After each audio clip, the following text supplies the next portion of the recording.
सत साहिब सतगुरुदेव की जय। बंदी छोड़ कबीर साहिब जी की जय। बंदी छोड़ गरीबदास जी महाराज जी की जय। स्वामी राम देवानंद जी गुरु महाराज जी की जय हो।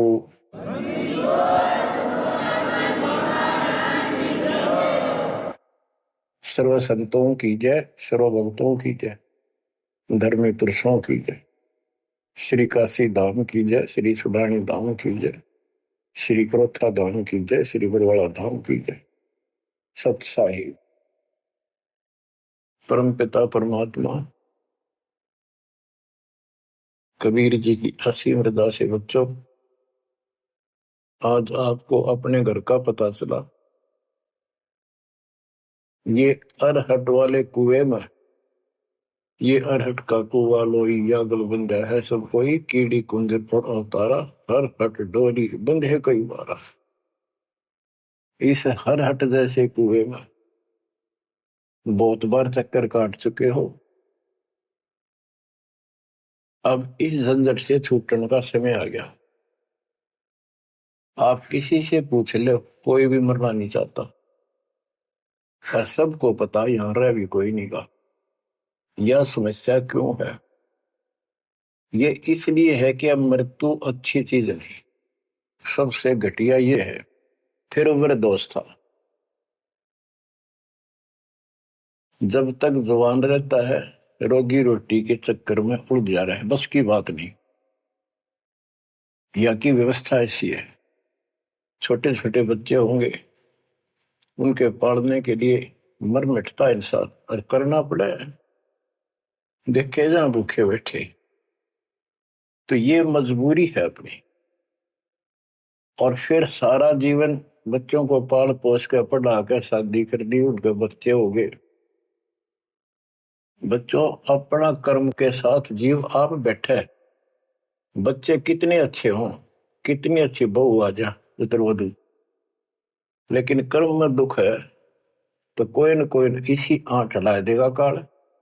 वो चाह कभी आप उसकी मदद नहीं कर पाओगे, उसके कर्म ना करने दे।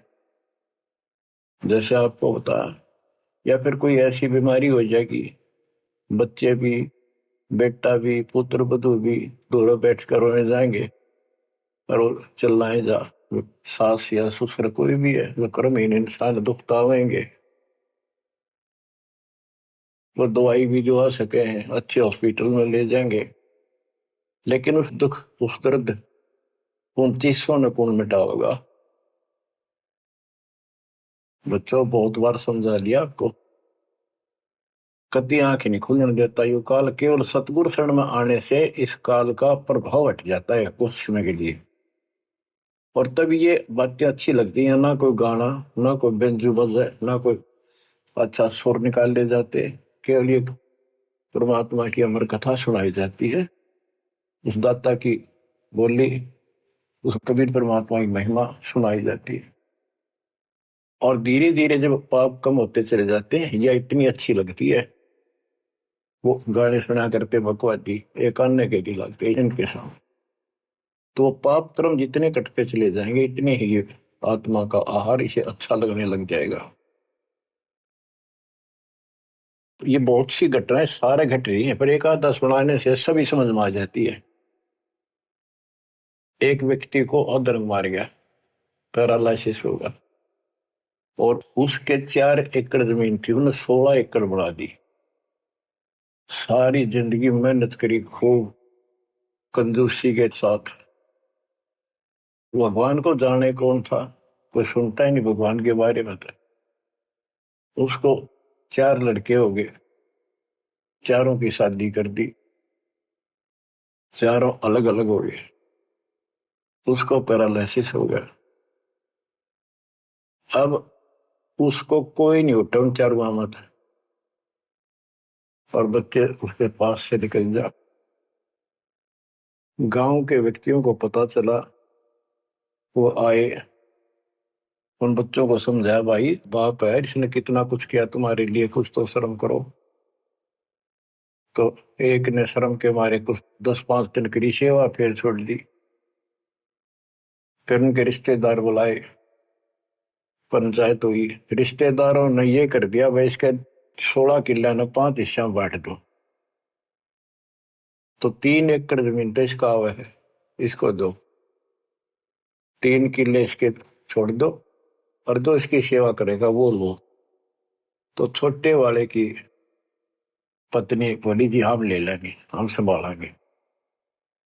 वो लालच में वो बला ले ली, बला हो जाती है ये क्रमहीन इंसान, और 1 महीने बाद से फिर छोड़ दी।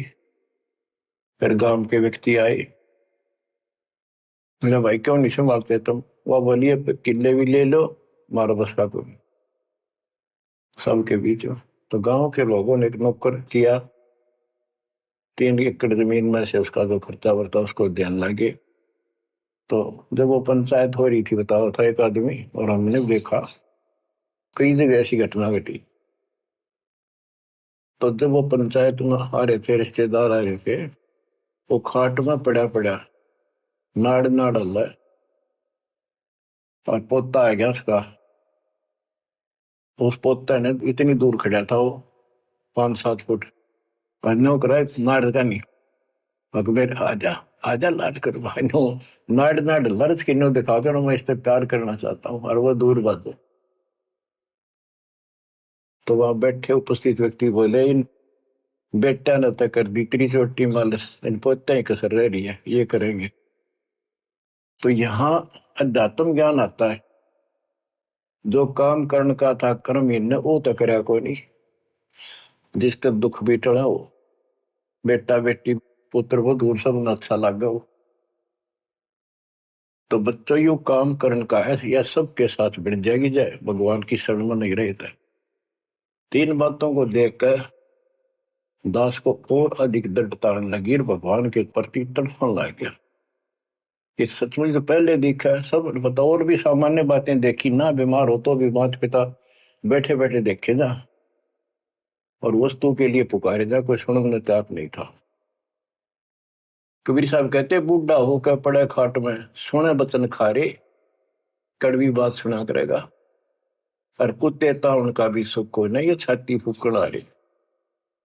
पुत्र वधु कह के गई बूढ़ा बुढ़िया ने के ध्यान रखियो को कुत्ता बिल्ली ना बढ़ जाए अंदर। अब वो ध्यान रखे तुम्हें दिखे कुछ ना दिखे, और दोस्त आंख लागी, कुत्ता बढ़कर उसकी लस्सी दूसरी गिरा गया। वो पानी लेकर आई तो उन्होंने कहा तेरा इतना भी सुख कौन, तो कुत्ते ने रोक दो, छाती फूक दी तुमने मेरी। तो परमात्मा कहे फिर ये एक वचन सुनोगे तुम, ये कथा सुनने को मिलेगी अमर कथा तुम्हारे को। जो काम करने का वो कर लो, भक्ति करो, और फिर देख घर में भी सुख, शरीर में भी सुख, और सारे बच्चे भी भक्ति मार्ग पर लग जाएंगे। बच्चे सत्संग में जाएंगे, उनके मन दया पैदा होगी, भगवान का डर होगा, उनको अपने कर्तव्य का ज्ञान होगा कि माता पिता की भी सेवा करनी चाहिए, इन्ना में पाला पोसा है, दया बनती है अंदर इस ज्ञान से। तो बच्चों इस भक्ति इस सत्संग के बिना इंसान ऐसे जड़े ढोकर मर जाता है, और जब तक ये ज्ञान नहीं होता वो काम हमने सबसे उत्तम और बस इतना ही ठीक, वो अच्छा लग रहा था। तो यहाँ कबीर साहब कहते सतगुरु के उपदेश का सुनिया एक विचार, जय सतगुरु मिलते नहीं फिर जाते यम द्वार। वो दुख और आगे देखो, मृत्यु के बाद यम के दूत घसीट के ले जाएंगे धर्मराय के उस न्यायाधीश के दरबार में, फिर उनका फैसला होगा इसको नरक में डालो, इतने वर्ष, इतने दिन, इतनी घड़ी कैलकुलेटेड होते होंगे। यम के दूत उनको लेकर चलते तोड़ के तोड़ने क्यों, 1 लाख का हिसाब हो डेली, दे लट्ठा दे लट्ठा। वो नरक से वापस भाजे, उनका लठ मारे भाले ठोकर, जबरदस्ती लात मार के ठोकर मार के नरक में गिरे। कहते नरक द्वार में दूत सफर करते क्या चातान, उन तक वो ना छूटता करता चारों खानी। नरक भोग का फिर 4 खानी में भरमता, कुत्ते गधे शोर बनता, और कभी ना लगता पार। सो फेरा सब मिट गया मेरे सतगुरु के उपकार। बच्चों समझ लो इन बातों को और देखो मालिक की दया। ये बातें कदे हमने दादे परदादा पर भी ना सुनी, माता पिता से नहीं सुनी। उसकी दया विदाता की। और आज ये अच्छी लगे और बात एक भी अच्छी नहीं लगती। वो तो बेतुकी बातें हैं। थोड़ी देर बातें करनी पड़ती है इधर उधर की, 2 मिनट बाद में सोचा ही गया तो जा अपना परमात्मा ने याद करे। तो यह लगन अलग से लगेगी, इस सत्संग से लगेगी। और भक्ति सुमन दान करोगे या सेवा, ये सारे मिलकर आपको निर्मल करेंगे। आपको हर तरह से शक्ति आत्मा को मिलेगी। भोजन खाते हैं तो उसमें सभी प्रोटीन सब प्रकार के खाने होते हैं, तभी स्वस्थ शरीर रहता है। इस प्रकार हमने सेवा भी जिसी बने, सुमन भी, दान भी, ये करना पड़ेगा। और मर्यादा का निर्वाह परहेज भी रखने पड़ेंगे, तभी आत्मा स्वस्थ होगी, मोक्ष प्राप्ति योग्य होगी। बच्चों धन है आपके माता पिता जिनसे जन्म हुआ। आपकी किस्मत को अगर व्याख्यान करने लगो, आपकी किस्मत का वर्णन करूं, कोई शब्द नहीं दास के पास। इतनी अच्छी किस्मत लेकर जन्मे हो तुम। आपका मनुष्य जीवन इस समय, मनुष्य जीवन के बाद फिर आपको शरण मिल गई। गजब अजब बात यह है कि आपको शरण मिल गई। आप देखो नाम लेने तो पहले आप किस स्थिति में थे, क्या करा करते, सारा दिन कोहरे डले डोला करते और मजदूर, काल के मजदूर थे, बस पेट के मजदूर, बाचे बाचे अंडा थे। कोई भी अच्छा काम चाह कर भी नहीं कर पावा थे।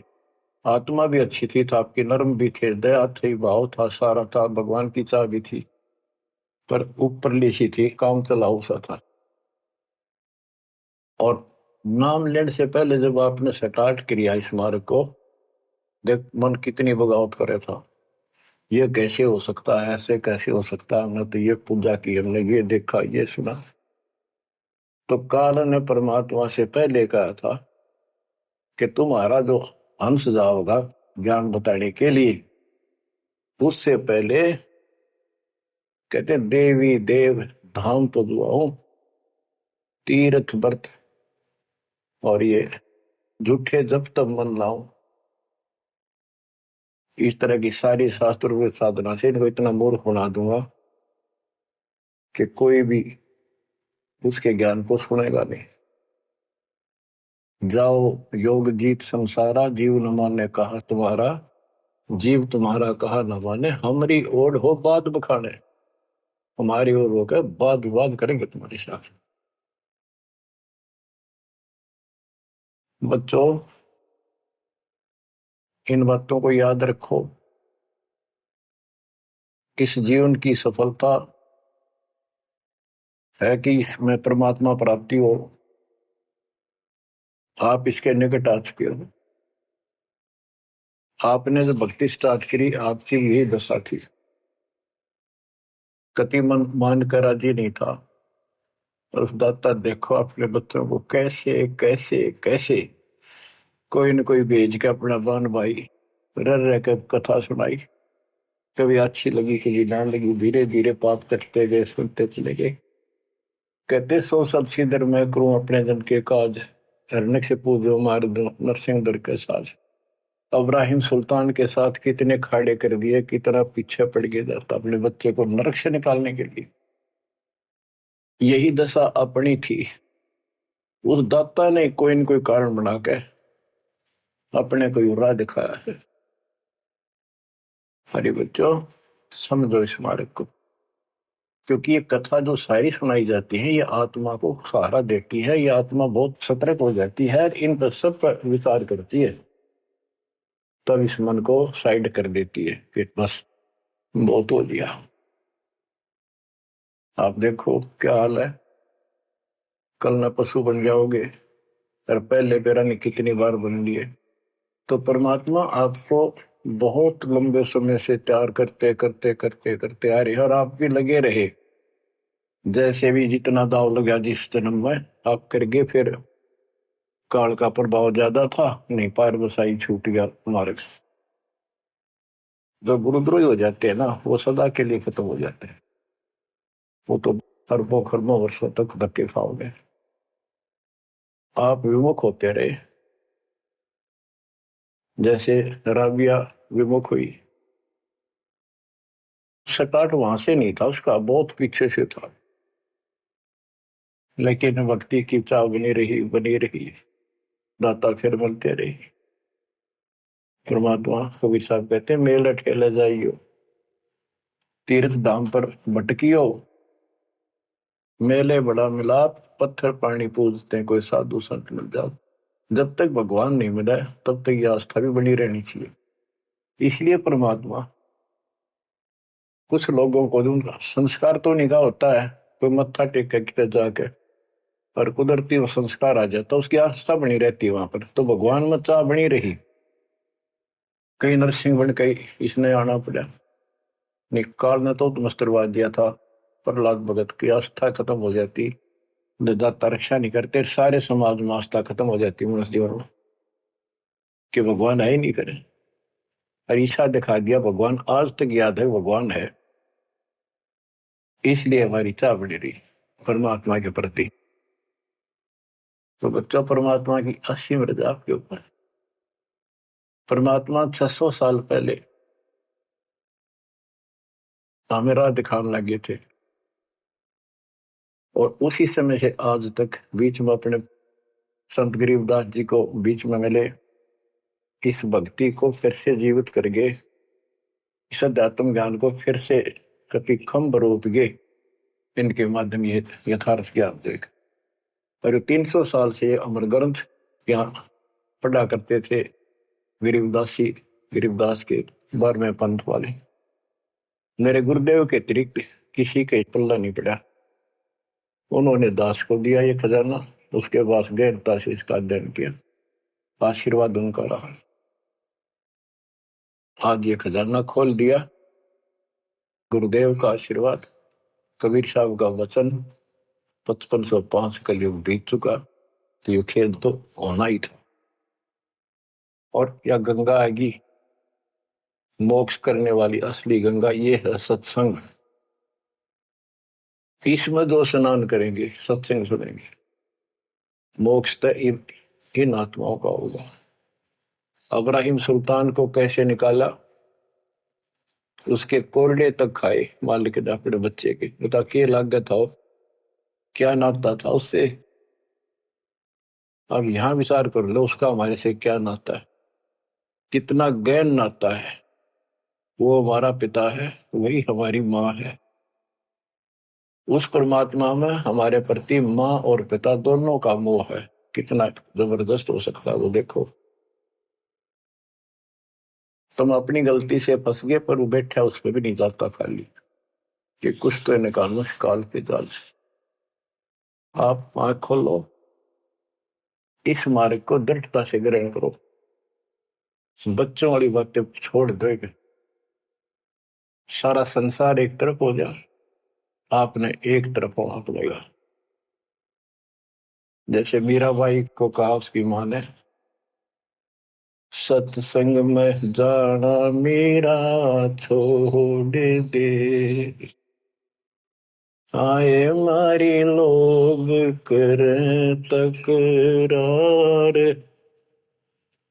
सत्संग में जाना मेरा छोड़ दे, सत्संग में जाना मेरा ना छूटे,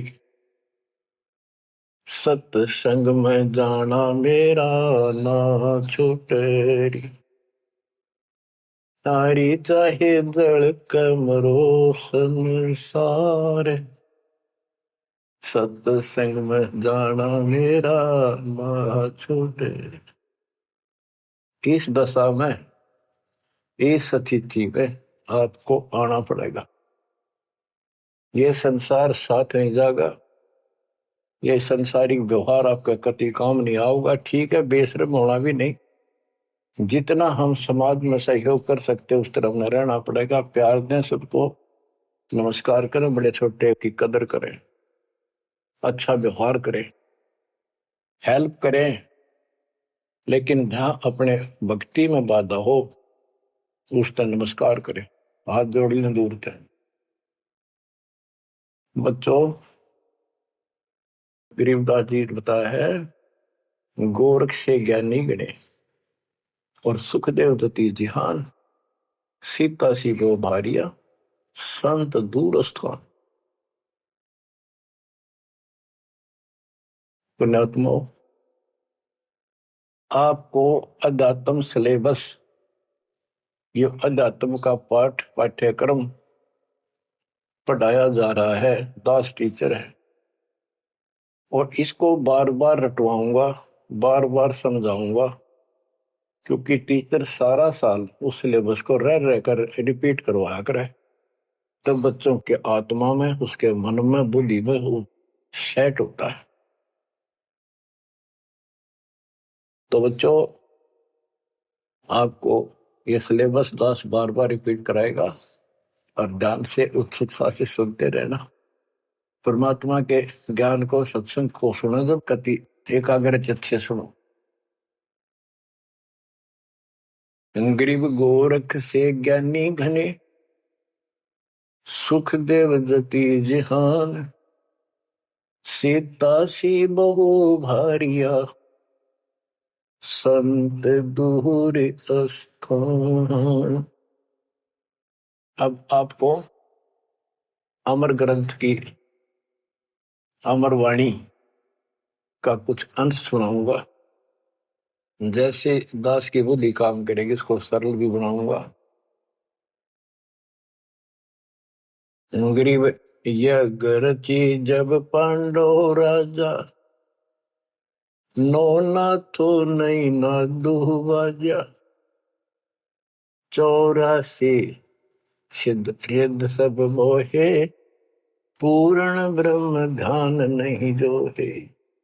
अब क्या बताना चाहते हैं संत गरीबदास जी, कि जब पांडवों ने अश्वमेघ यज्ञ रची तो उसमें 33 करोड़ देवता, 88,000 ऋषि, ब्रह्मा विष्णु महेश तक उपस्थित थे, 12 करोड़ ब्राह्मण, और ये गिरिपुरी, इनका गिनती नहीं, 56 करोड़ जहां थे या दो, शंख पचायन नहीं बाजा ना दो। तो कहने का भाव ये है कि गोरख से ज्ञानी गणे, सुखदेव जति जिहान, प्रसंग ये है। और सीता सी बहु बारिया संत दूर स्थान। पांडवों ने अश्वमेघ यज्ञ क्यों की थी? श्री कृष्ण जी जो उनके गुरु थे, त्रिलोकीनाथ विष्णु अवतार, उन्होंने बताया था कि तुमने, क्योंकि युधिष्ठिर जी को भयंकर स्वप्न आने लगे, बेचैनी होगी, भूख गई, रात की नींद गई, वैद्यों से इलाज करा लिया, कोई आराम नहीं हुआ। श्री कृष्ण जी के गुरु थे, उनसे समाधान जाना और कारण पूछा कि ये हुआ क्यों।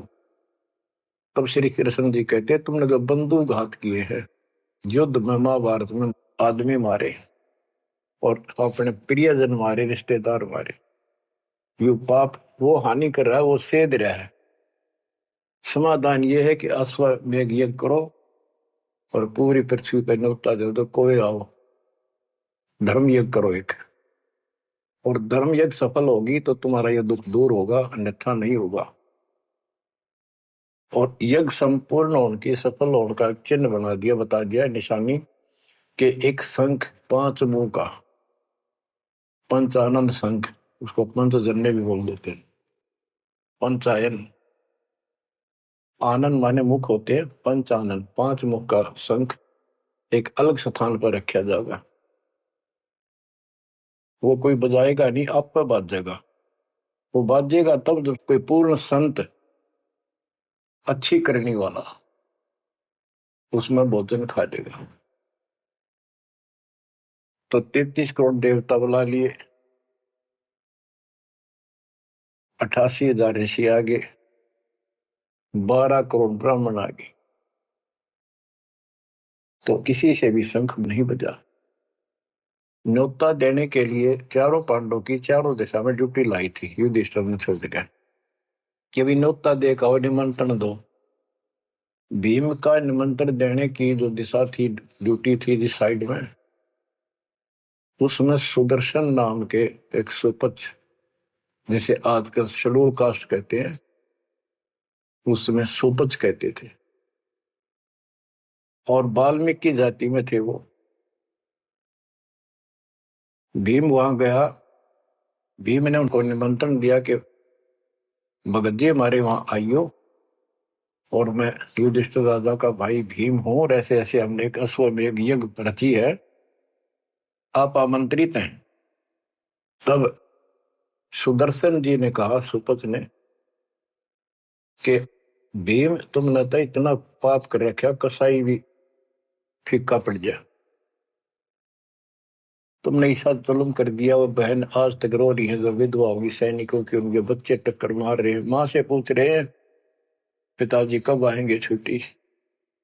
उनकी माँ एकांत में ज्यादा रो रही है, तुम बैठ के ठाठ कर रहे हो और तुम मौज कर रहे हो, तुम तो नरक में डाले जाओगे। मुझे बुलाना है, जो अश्वमेघ तुम करने जा रहे हो, ऐसी अश्वमेघ 100 का फल मुझे संकल्प करो, 100, तब मैं तुम्हारे जाके रोटी खाऊं, मैं कौन पड़े से नरक में। अब अहंकार था भीम को कि हमारी यज्ञ तो सफल होनी है, क्योंकि श्री कृष्ण जी रहे साथ। तो उस भगत को कहा कि तेने आना होता आज, ये निफालतू ना बोले कि तेरे बिना वह काम अड़ा है, हमारे कोई आंट नहीं लगती। तो सुदर्शन जी चुप हो गए, साकेत और सवान को उल्ट जवाब ना दे। जब उनका कति संपूर्ण नहीं हुआ, वो काम नहीं बना, 33 करोड़ यादव सारे आ लिए, सब ने भोजन खा लिया, शंख नहीं बजा। जब एक दूसरे के मुंह को देखा है, वो उपस्थित ऋषि संत देवता ये बतला रहे हैं कि इनके पाप गणे कर लिए इनने। हाँ, शंख बजेगा कहां से, अपने ऊपर ना लेते। अरे, अब जैसे ये माया के अंग का प्रसंग है, वाणी वो चल रही है कि इस देवी ने, इस माया ने काल के दबाव में यह सबको भ्रमित कर रखा है, सत साधना करने नहीं देती, शास्त्र साधना में डरे डुबावे, कर तो काट रहा है, लेकिन यह उसके दबाव में आ गई, या क्या करे, फंस गई, इसके साथ आकर निकम्मे गए। तो बच्चों, तब युधिष्ठिर बोला, महाराज हमारे पाप गिने हैं, भगवान ये तो कभी नहीं बच जाए। तो मन पता है क्या हाल हो रहा है, वो मेरे स्वप्न में भी दिखाई देते, वो बच्चे रोते हुए, उनकी विधवा रोती हुई टक्कर मार रही है। कृष्ण जी बोला, भाई इस शंख न बजाने वाला आया को नहीं। भीम को बुलाया कि बताओ इस साइड में किसकी ड्यूटी थी निमंत्रण देने की, कि भीम की थी। भीम से पूछा कि तुम ऐसे ऐसे एक सुदर्शन नाम का संत है, उसको न्योता नहीं दिया। वो बोला, जी निमंत्रण दिया था, पर वो तो कुबोल आदमी है, ये बातें बोली है कि तुम पापी हो, अपराधी हो, वो तो गलत बोला। कृष्ण जी बोले, आपने क्या कहा। भीम बोला, मैंने कह दिया तो नाना होता जी, आपने ना तो मत आइए। श्री कृष्ण जी बोले, सारा काम खराब कर दिया, साधु संतों से ऐसे नहीं बोलना चाहिए, वो जो कहते हैं उसमें कोई दम होगा बात में। तुम तो सारा काम बिगाड़ दिया, अब बता क्या करेगा, इतना पैसा लग गया, बात वही की वही। ओडे मुंह हो गया भीम का, कहते माँ चिरा था, तक के दिफा था। श्री कृष्ण जी बोले, बैठ साले, रथ तैयार करो। उस दौरान जब यह घटना घटी, उसमें परमात्मा करुणा में नाम से प्रकट थे कबीर साहब, और सुदर्शन उस करुणा में परमात्मा के बच्चे थे, शिष्य थे। सुदर्शन जी ने अपने गुरुदेव को जाके बताया कि महाराज ऐसे ऐसे वो भीम आया था, और मैंने उसको बोल दिया भाई ऐसे ऐसे कर। परमात्मा बोले, बा वो यज्ञ तो उनकी पूरी हो को ना, उन तो वो सारे माया के पुजारी बैठे हैं, वह फिर आओगे, तू खिसक जाए यहाँ पे। सुदर्शन जी तो निकाल दिए, परमात्मा सुदर्शन रूप बनाकर बैठ गए। पांचों पांडव छठे कृष्ण जी गए, 1 योजन 12 किलोमीटर दूर रथ से उतर लिए और पैदल चल पड़े। जाके श्री कृष्ण जी ने दंडवत प्रणाम किया तो पांडव तापा मरे पड़े थे, पांचवा ने उन्होंने किया। तब सुदर्शन जी बोले, अब सुदर्शन जी कहूंगा मैं, क्योंकि ये फिल्म है, फिल्म में जो रोल जो करता है वही बोला जाता है। सुदर्शन जी ने कहा, आओ त्रिलोकीनाथ, कैसे आना हो गया। श्री कृष्ण जी बोले, हे सृजनहार, हे सारी सृष्टि के रचनहार, आप जानी जान हो, ये पांडव है और ऐसे ऐसे अश्वमेघ यज्ञ की है, वो आपके बिना संपूर्ण नहीं हो सकती। आप दया करो और भीम की गलती को माफ करो। सुदर्शन जी बोले, भाई मैंने जो शर्त रखी थी वह पूरी कर दो। भीम ने पूछ लो क्या शर्त थी मेरी, वो जी पता हमारे को। तो श्री कृष्ण जी ने कहा कि संत मरण को ऊंचा लियो, तज माया अभिमान, जो जो कदम आगे रखे, सो सो यज्ञ समान। ये देख लो, किसी में इतना भी अहंकार नहीं है। आज ये कति टूटे पड़े हैं, सारा खर्च हो लिया पैसा, बात वही खड़ी है। और वहां से लेकर यहाँ तक हम आए हैं, जितने हमारे कदम बढ़ते हैं वो सौ यज्ञ समान, वो एक कदम एक यज्ञ के समान है। अपनी सौ रख लो, बाकी हमारी जोड़ी में डाल दो, हमारा भी कल्याण हो। यानी आदिन्य का भाव संत के सामने होना चाहिए। संत के साथ भगवान होता है, भगवान को अहंकार कभी पसंद नहीं। तब साधु भूखा भाव का, धन का भूखा ना, ना किसी में माँ का भूखा। उससे पहले जब पहली बार यो भीम गया था तो निमंत्रण देने, एक तालाब में नहा आया था और उसमें खूब गोते मर मर नहाया, पैर भी नहीं टिके थे। सुदर्शन जी बोले कि भीम, यह मेरी माला तार के दिए खुट्टी पर था। भीम चला, खुट्टी पर हुआ माला सुमरनी तारम लग गया। उस पर उतरी नहीं, टस से मस नहीं हुई, पसीने आ गए। जब सुदर्शन जी बोले, भीम उधर बड़ी डींग मारा था कि युद्ध नहीं जीता जाता, एक का मारू था 10 मरे थे। अरे माला ना उठी तेरे थे, छोड़ के आ गया, दूर खड़ा हो गया। और कोई दिखाना भी जरूरी था कि कुछ है इसके पल्ले, ना तो उनके मन में फिर दूसरा देता। ऐसे हाथ किया परमात्मा ने, वाला अपने आप उठ के उनके हाथ में आ गई। धर्मदास यहाँ घना अंधेरा, बिन परचा जीव जम का चेहरा। अगर थोड़ा बहुत ना दिखाऊं अपनी शक्ति तो काल का बंधेरा मेरी तरफ आवे को नहीं। उस दिन तो बड़ी बात बोल रहा था भीम, और सुन ले, तेरे जैसे पहलवान बहुत होगा जाएंगे। जिसमें तू उस दिन स्नान करके आया था ना, वह खोपड़ी थी उस कुंभकर्ण की। खोपड़ी, ये सिर का ऊपर ऊपर का कटोरा, जिसमें तेरे पाँव भी न टेके, ऐसे ऐसे होकर जानिए बकवादी। भक्ति बिना बात नहीं बने बच्चों। तो जब परमात्मा यानी सुदर्शन जी रथ में बैठकर उनके साथ वहां पहुंचे, द्रौपदी ने देखा कि कौन सा है संत, पता चला यू केला यू होगा। तो तभी उसके मत्था ठन गया कि इससे क्या होता, ये इतने ऋषि बैठे तपस्वी फलाना। फिर श्री कृष्ण जी ने कहा, द्रौपदी बढ़िया भोजन तैयार कर, संत खाना खाओगा तारा काम बनेगा। तो द्रौपदी ने सोचा बढ़िया भोजन बनाऊं, कई प्रकार के पकवान बनाकर थाली में नारी नारी कटोरिया में रख कर दिए। पर सुदर्शन जी जो है वह 5 ग्रास खाते थे। वो अपने मनमुखी होते, पर रोल उसी का करना था परमात्मा। ये कुछ भी करते रहो, भक्ति ठीक करो बस। तो उन सब में से थोड़ा थोड़ा मिला के इकट्ठा कर लिया, खिचड़ी ही बना ली, कति रला दिए कि सारे पकवान वहां मिल जाए और सबका भोग लग गया। द्रौपदी मन में सोच रही थी, मैंने 1 घंटे तक आंख पड़वाई दूं मैं और इतने बड़ी आइटम बढ़ाए। अक्षंत खाओगा, रंगुली चाटेगा और सरा होगा किसने बनाई है सब्जी रोटी। और इसने कुछ करना आता ना, और ना शूद्र का शूद्र, ये कहाँ के शंख बजाएगा ये। अब परमात्मा ने यानी सुदर्शन जी ने 5 ग्रास खाए, 5 बार शंख बोला।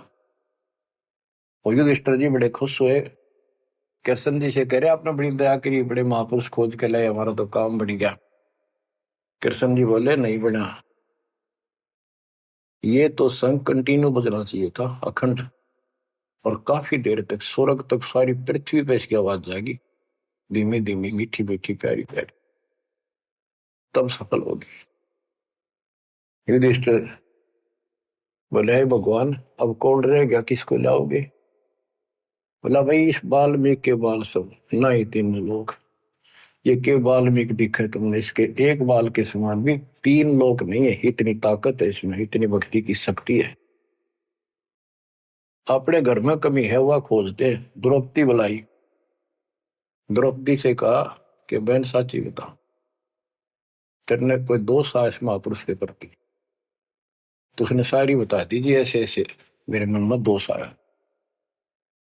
द्रौपदी शुक्र मना तेरे घर पर टूक तोड़ ली, इसने खाना खा लिया। तो अपने घर सब 2 रोटी खाकर सोते हैं, कोई भूखा नहीं सोता, भगवान सब न दी है। इस तरह का अहंकार करने से काम नहीं बनते। इसके चरण धोकर पियोगी ने, जब तेरे अंतःकरण का पाप भी दूर होगा और कुछ राहत भी तब मिलेगी। अमृता क्या नहीं करता। द्रौपदी लाई बढ़िया सी थाली परात उठाकर चांदी की, और उसमें लोटा लेकर संत के चरण धोए, गाल के कटोरे में पीण लगी। कृष्ण जी बोले बहना था मुझे भी देना, ईशे महापुरुष का चरणामृत कद कद मिल रहा है। तो आधा द्रौपदी ने पिया, आधा श्री कृष्ण जी ने। और फिर वो देखो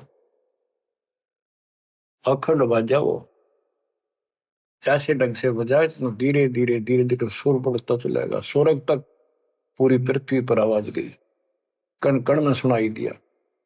और जो पेड़ थे पौधे पूरे के पूरे बसंत की तरह फूल आगे और खिल गए।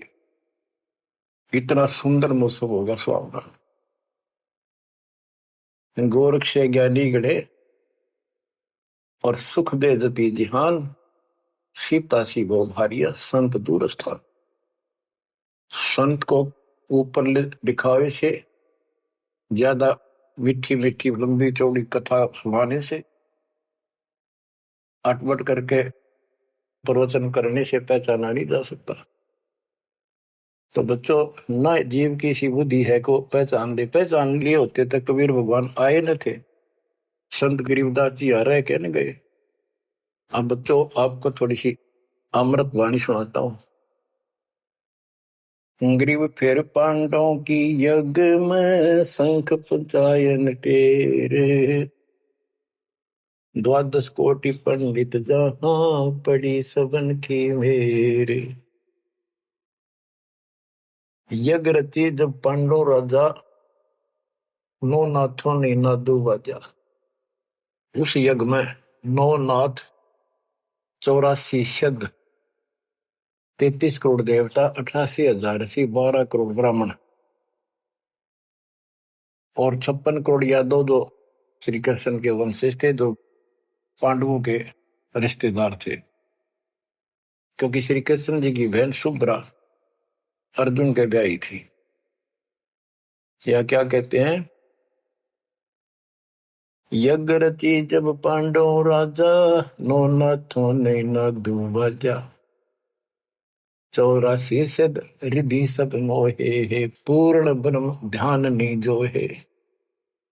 अब माया के उनकी वाणी पहले कुछ ही इन्होंने बताया है कि 84 सिद्ध 9 नाथ ये रिद्धि सिद्धि में उलझा रखे थे। 84 सिद्ध रिद्धि सब मोहे, इन्होंने पूर्ण ब्रह्म ध्यान नहीं जो है, पूर्ण परमात्मा की भक्ति नहीं करी। कोटि 33 यज्ञ के माही, सुर नर मुनि जन गिनती नाही। 56 कोटि जहां थे यादो हो, जिनसे नाही बाजा नादू हो। कोटिक वक्ता वेद उचारी, ना बयम संपूर्ण सारी। सर दर्शन की गिनती नाही, अनाथ जीव जी में बो माही। ओहो, सठ दर्शन ये गिरिपुरी कहती है बहुत गड़े आए हुए थे, और अनाथ जीव भी बहुत गड़े आए। सुर नर मुनि जन तपा सन्यासी, दंडी वृत्त बहुत उदासी। कामधेनु कल्प वृक्ष ही लाए, 3 लोक के सुर नर आए। 5 पांडव कृष्ण शरीरा, जिनसे यज्ञ बही निधीरा। होय होय, 5 पांडव और श्री कृष्ण जी वही खाना खा चुके थे, उनसे यज्ञ बही नहीं थीरा, उनसे यज्ञ नहीं हुई पूरी। एक बाल्मीक नीचे कुल साधु, जिन शंख पचायन पूरे नादु। और गनो माया के पूता, ब्रह्म जोगनी सब ही दूता। ओहो, कहते हैं एक बाल्मीक नीचे कुल साधु, जिन शंख पचायन पूरे नादु। ये और गनो माया के पूता, ये औरतें माया के भ्रमित है, माया सिद्धि प्राप्त करके लोगों को प्रदर्शन करना, ये भी माया जाल। या महिमा पागी न इनमें खेल लेंगे, खिलौने से या माया ये देवी न उलझा रखे काल के दबाव। कहते और गनो माया के पूता, ब्रह्म जोगिनी सब ही दूता। आप क्या बताते हैं? गिरि 5 पांडव संग हैं, और 6 कृष्ण मुरार। चलिए हमारी यज्ञ में हे समर्थ सिरजनहार। अब श्री कृष्ण जी भी तो 3 लोक के मालिक हैं, पिछले संस्कारी हंस है। परमात्मा ने उनको सद्बुद्धि दी, उनकी दिव्य दृष्टि खोली कुछ समय के लिए, तो उनको भगवान दिखाई दे था। वो सुदर्शन उस दिन थे भी भगवान, पर उसको एहसास था, क्योंकि अध्यात्म मार्ग के अंदर अपने आप आत्मा अपने से शक्तिशाली के आगे नीचे हो जाती है, मुरझा जाती है। गिरि 5 पांडव संग हैं, और 6 कृष्ण मुरारे। चलिए हमारी युग में समर्थ सृजनहार। गिरि पांडव यज्ञ अश्वमेघ में, सतगुरु किया पिया ने। 5 पांडव संग चले, और 6 भगवान। गिरि पांडव यज्ञ अश्वमेध में, वाल्मीकि की बे। शंख पचायन बजाइया, राख्या नहीं संदेह। गिरिव सुपच रूप धर आइया, सतगुरु पुरुष कबीर। 3 लोक की मेदनी, सुर नर मुनि जन भीड़। कहते हो सुपच का रूप धरकर स्वयं सतगुरु परमेश्वर कबीर जी आए, जहां पर 3 लोक की सेना बैठी थी मेदनी, या दुनिया भरी पड़ी थी। 33 करोड़ देवता, 88,000 शेरियो, 56 करोड़ यादव। 33 कोटि यज्ञ में आए, 688 सारे। 12 कोटि वेद के वक्ता, सुपच का शंख बजा रे। के 33 करोड़ देवता, 88,000 ऋषि, 9 नाथ, 84 सिद्ध, 12 कोटि वेद के वक्ता ब्राह्मण, ये सारे वहां पर बैठे थे। उन तो ये छोटा सा काम नहीं हुआ, 3 ताप के अंतर्गत पांडव दुखी हो रहे थे। तुम कौन राम का जपते जापम, तात कटे ना 3 ताप। तो बच्चों, परमात्मा की आपके ऊपर असीम रजा है, आपको पूर्ण परमात्मा की भक्ति मिली, पूरा सतगुरु मिला, आपको मोक्ष दे दाता सच्चाई।